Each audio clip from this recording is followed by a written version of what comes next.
Yes. Next question. Amit, Binita, and Charu are three partners. On 1st April 2019, their capital stood as Amit 1 lakh, Binita 2 lakh, and Charu 3 lakh. It was decided that first point उसने लिखा हुआ है they would receive interest on capital at the rate of 5% per annum. Amit would get salary of rupees 10,000 per month. Vinita would receive commission 5% of net profit after deduction of commission. ठीक है. 10% of the net profit would be transferred to general reserve. Before the above item were taken into accounts, profit for the year ending 31st March current year was 5 lakh rupees. Prepare profit and loss appropriation account and the capital account of the partners. तो question read करने के बाद आइए इसे solve करते हैं. Question को read करने के बाद अब हमें इसके बनाने हैं अकाउंट्स.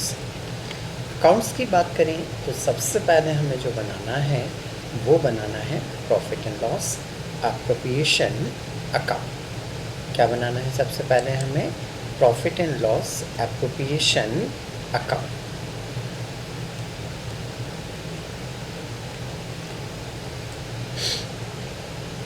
तो सबसे पहले हम बना रहे हैं profit and loss appropriation account. ये लिखा हमने हेडिंग. इसके ठीक नीचे लिखेंगे हम फॉर द ईयर एंडेड 31 मार्च. जो भी उसने डेट या ईयर दिया होगा वो लिख देंगे. कॉलम की बात करें तो डेबिट साइड आएगा particular and amount, credit side आएगा आपका पर्टिकुलर एंड अमाउंट. तो ये तो हमारा कंटेंट का फॉर्मेट हो गया.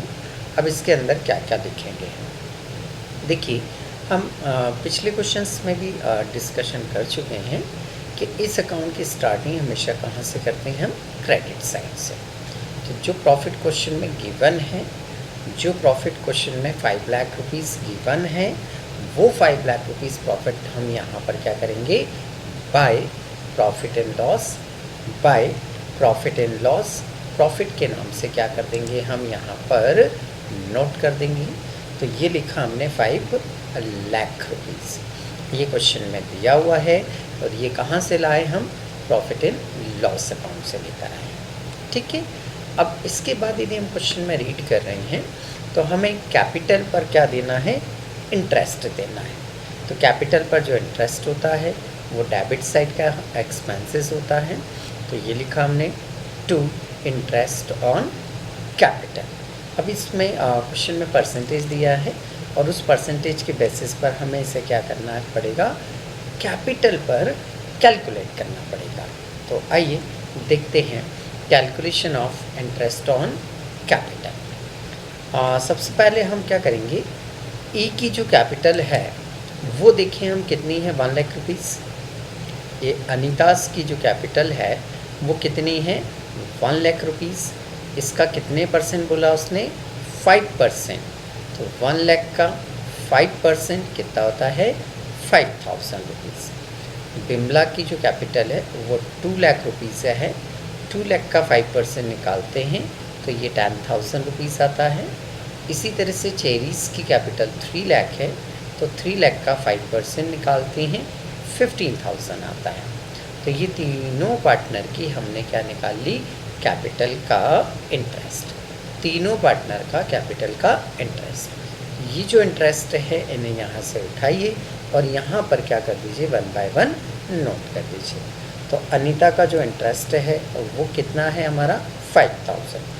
ये नोट किया हमने 5,000. इसी तरह से बिमला की बात करें तो बिमला का जो इंटरेस्ट है वो कितना है? 10,000. इसको यहाँ से उठाएंगे और यहाँ पर क्या कर देंगे? हम नोट कर देंगे. चेरी का जो इंटरेस्ट है, पहले हम यहाँ नाम लिख लेते हैं. चेरी, ये नाम लिखा हमने. अब चेरी का जो इंटरेस्ट है वो 15,000 है. यहाँ से उठाकर यहाँ पर क्या कर दीजिए? आप नोट कर दीजिए. तो ये नोट कर दिया आपने. इन तीनों अमाउंट की जो टोटल है वो उठाकर यहाँ बाहर वाले कॉलम में लिख दीजिए. 5, 10, 15 और 15 टोटल कितने हुए 30,000। तो ये 30,000 बाहर आ गया हमारा। तो ये कंप्लीट हुआ हमारा इंटरेस्ट ऑन कैपिटल। अब देखिए कि इसके बाद उसने क्वेश्चन में क्या दिया हुआ है, सैलरी है। किसको देना है सैलरी? अनीता को। किसको देना सैलरी? अनीता को देना है, ठीक है। तो ये अनीता की सैलरी हमने 60,000 लिखी। अब बोलेंगे सर 60,000 थोड़े ना है, बुक में तो 5,000 दिया है। नहीं, सही है, वो 5,000 पर मंथ है। वो 5,000 क्या है? पर मंथ है। उसमें हम 12 से मल्टीप्लाई करेंगे तो वो कितना हो जाएगा? ईयर में कन्वर्ट हो जाएगा 60,000। तो ये सैलरी वाला पॉइंट क्लियर है। ऐसा तो डाउट नहीं कि 5,000 है और हम लिख 60 रहे हैं। तो 5,000 पर मंथ है, 12 से मल्टीप्लाई करेंगे तो ईयर में क्या हो जाएगा? कन्वर्ट हो जाएगा। इसके बाद यदि हम देखें नेक्स्ट अमाउंट जो है हमारा वो है विमला का कमीशन। विमला को हमें कमीशन देना है। अभी कमीशन जो देना है इसका कैलकुलेशन कैसे किया जाएगा तो ये देखते हैं हम, ठीक है। Calculation of Vimla's commission 5% on net profit after such commission. हमें नेट प्रॉफिट पर ही देना है और ये रहा नेट प्रॉफिट हमारा। हमें कहाँ पे देना है? नेट प्रॉफिट पे देना है। और नेट प्रॉफिट कहाँ है हमारा? ये रहा। ये जो 5 लाख रुपीज़ है इसी पर हमें 5% क्या देना है? कमीशन देना है, ठीक है। तो 5 लाख रुपीज़ पर हमें कमीशन देना है। तो हमने फार्मूला बना लिया कि net profit into rate divided by 100 plus rate. जब भी वो ऐसा लिख दे कि after such commission, after such commission, तो फिर हम बटे में क्या लिख देते हैं? डिवाइड में हम 100 प्लस रेट। तो ये प्रॉफिट उठाया हमने 5 लाख रुपीज़। रेट उसने 5% दिया है। 100 में 5 को प्लस करेंगे, 100 में 5 को प्लस करेंगे तो 105 हो जाएगा। 5 से मल्टीप्लाई करेंगे, 105 से डिवाइड करेंगे तो ये आ गया आपका 23,810। और यही अमाउंट उठाकर हमने यहाँ पर क्या कर दिया? नोट कर दिया। ये जो 23,810 आ रहा है इसी को उठाकर हमने यहाँ पर क्या कर दिया? नोट कर दिया। तो ये हमारा विमला का कमीशन यहाँ पर कंप्लीट होता है। आगे चलें, वो बोल रहा है कुछ अमाउंट मुझे जनरल रिजर्व में भी क्या करना है? ट्रांसफ़र करना है। बट जो अमाउंट ट्रांसफ़र करना है वो डिविजिबल प्रॉफिट का ही क्या करना है? ट्रांसफ़र करना है। अब डिविजिबल प्रॉफिट कैसे निकालेंगे तो आइए समझते हैं। देखिए जनरल रिजर्व का जो अमाउंट आ रहा है वो आएगा 38,690। जनरल रिजर्व का जो अमाउंट आ रहा है वो 38,690। अब ये आया कैसे तो इसे समझते हैं हम यहाँ पर।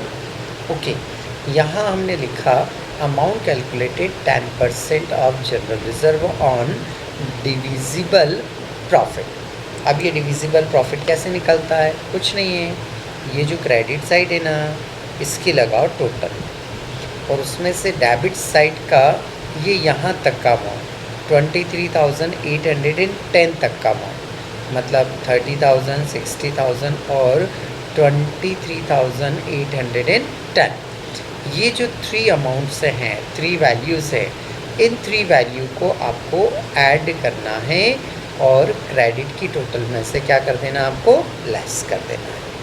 तो कुछ इस तरह से क्रेडिट की टोटल में से डेबिट की टोटल को लेस करेंगे तो जो आएगा वो हमारा क्या आ जाएगा? Divisible profit. क्रेडिट की टोटल में से डेबिट की टोटल को लेस करेंगे तो क्या आ जाएगा आपका? Divisible profit. तो मैंने क्रेडिट का ये जो 5 लाख रुपीज़ है इसको उठाकर यहाँ पर नोट किया। डेबिट का कितनी अमाउंट? ये 30,000, फिर ये 60,000 और ये 23,810, ये 38,619। तो अभी अपने को निकालना है। तो ये 3 वैल्यूज़ को मैंने प्लस किया, यहाँ डेबिट साइड में लिखा। अब क्या करेंगे? ये तीनों वैल्यू की टोटल आ रही है 1,13,810। अब मैं क्या करूँगा, इस 5 लाख में से इस 1,13,810 को लेस करूँगा, तो जो बचेगा वो आएगा मेरा डिविजिबल प्रॉफिट। इस डिविजिबल प्रॉफिट का 10% मुझे कहाँ ट्रांसफ़र करना है, जनरल रिजर्व। तो मैंने एक फार्मूला बना लिया ताकि मुझे क्वेश्चन को सॉल्व करने में इजी रहे।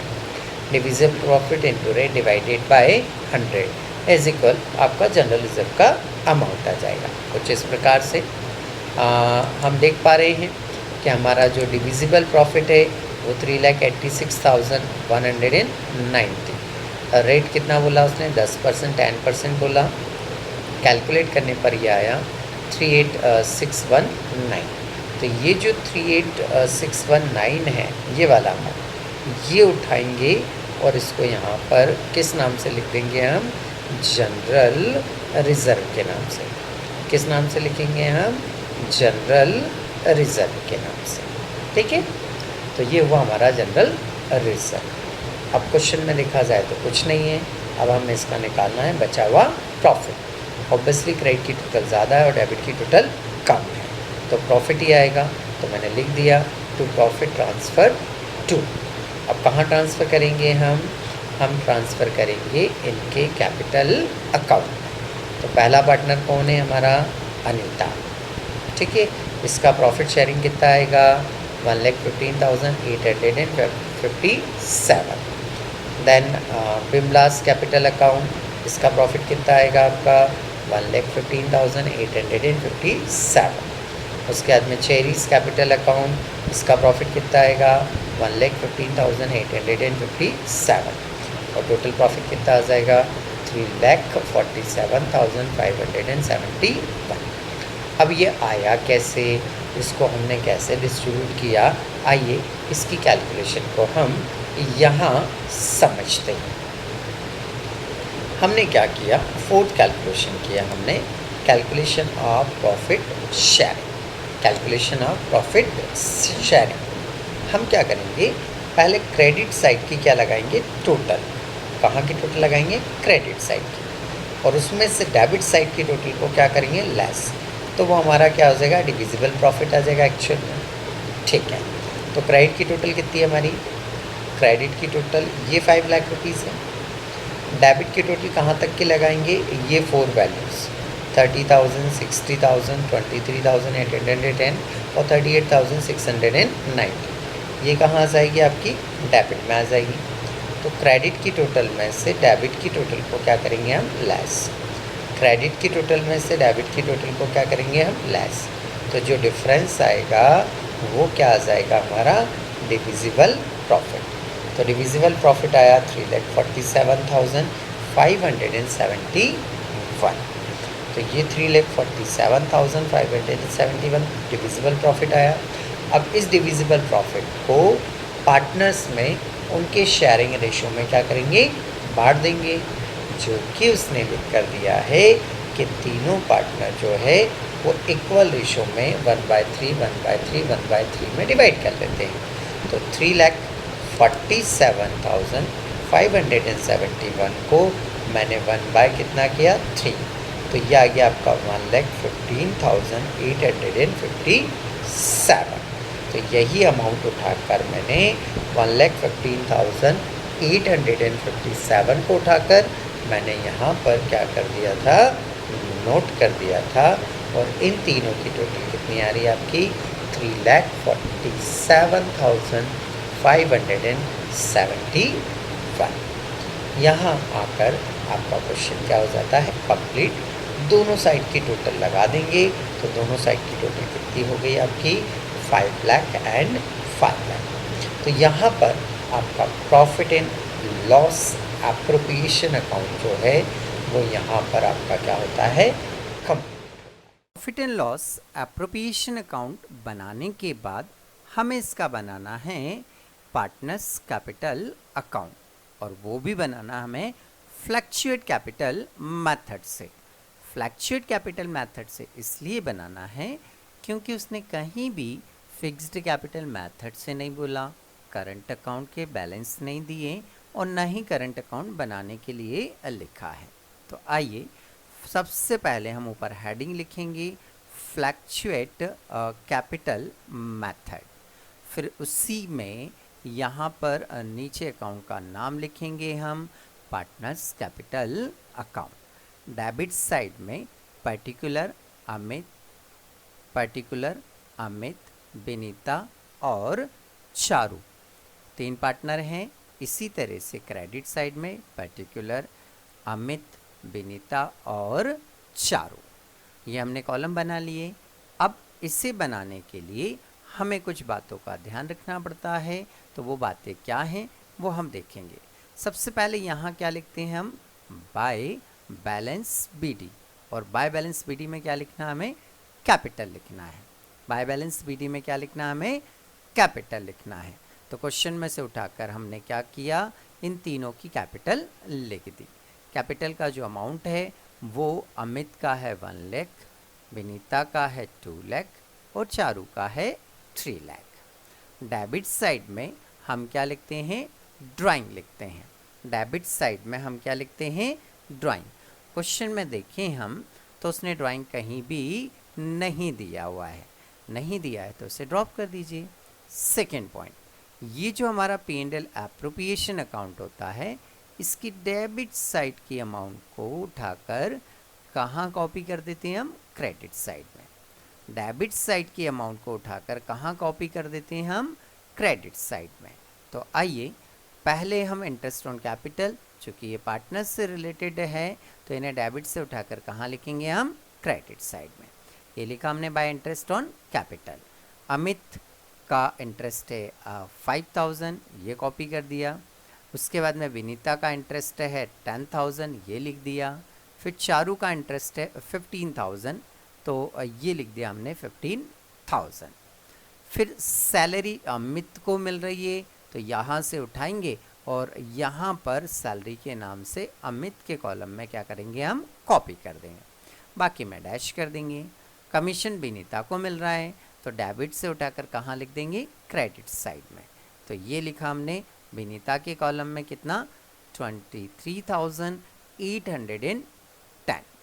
जनरल रिजर्व यहाँ कॉपी नहीं होगा, जनरल रिजर्व यहाँ कॉपी नहीं होगा। देन प्रॉफिट ट्रांसफ़र टू जो पार्टनर्स कैपिटल है, इसे डेबिट से उठाकर कहाँ लिख देंगे, क्रेडिट में। अब कौन से अकाउंट से ला रहे हैं हम, प्रॉफिट एंड लॉस अकाउंट से, तो उसका नाम लिखेंगे by profit and loss appropriation account. Amit का जो अमाउंट है वो यहाँ से उठाएंगे हम 1,15,857, तो ये लिख दिया हमने। फिर विनीता का भी इतना ही है तो वो हमने यहाँ नोट कर दिया। फिर चारू का भी इतना ही है तो चारू का अमाउंट भी ऐसे कैसे हमने यहाँ पर कॉपी कर दिया। ठीक है, अब हमें इसके क्या निकालने हैं, बैलेंसेस निकालने हैं। तो आइए इसके हम बैलेंसेस निकालते हैं। सबसे पहले हम क्या करेंगे, यहाँ बैलेंस CD लिखेंगे। क्या लिखेंगे, बैलेंस CD। ठीक है, क्रेडिट की एक एक करके हम टोटल लगाएंगे और इनके बैलेंस निकालेंगे। सबसे पहले हमने अमित की टोटल लगाई। अमित की टोटल कितनी आ रही है, 2,80,857। ये जो क्रेडिट की टोटल आ रही है इसमें से डेबिट का कुछ भी नहीं है, तो यही अमाउंट उठकर यहाँ पर बैलेंस CD के सामने आ जाएगा। यही अमाउंट उठकर यहाँ पर किस नाम से आ जाएगा, बैलेंस CD के सामने आ जाएगा। तो ये हमारा अमित का बैलेंस CD हो गया। ऐसे ही विनीता की बात करेंगे तो विनीता की टोटल लगाई 3,49,670। यहाँ पर भी वही टोटल आएगी, और ये चूँकि यहाँ पर कुछ अमाउंट लेस करने लायक नहीं है तो यही का यही अमाउंट यहाँ पर बैलेंस CD के नाम से आ जाएगा। ऐसे ही चारू की टोटल लगा लीजिए। चारू की टोटल आ रही है 4,30,857, 4,30,857। तो ये जो क्रेडिट का अमाउंट आ रहा है यही डेबिट का भी हो जाएगा। ये लिखा हमने डेबिट में, ये बैलेंस हो गया इसका। अब टोटल इसकी लगाएंगे तो ये आ गया 4,30,857। तो इस तरह से हमने ये बनाया हमारा फ्लैक्चुएट कैपिटल मेथड से अकाउंट। अच्छा, हमने कौन कौन से पॉइंट फॉलो किए हैं एक बार फिर से मैं आपको बता देता हूँ के points keep in mind while preparing partners capital account. पहला पॉइंट क्या लिखना होता है हमेशा, डेबिट साइड में ड्राइंग और क्रेडिट साइड में कैपिटल। ड्राइंग तो था नहीं, कैपिटल हमने ये नोट कर दी। सेकंड पॉइंट हमारा क्या होता है, P&L एप्रोप्रिएशन अकाउंट से क्या करना है, कॉपी। तो ये सारी अमाउंट्स हमने P&L एप्रोप्रिएशन अकाउंट से ही जो डेबिट में थी, ये सारी अमाउंट जनरल रिजर्व को छोड़कर हमने कहाँ कॉपी कर ली, क्रेडिट साइड में कॉपी कर ली। ठीक है।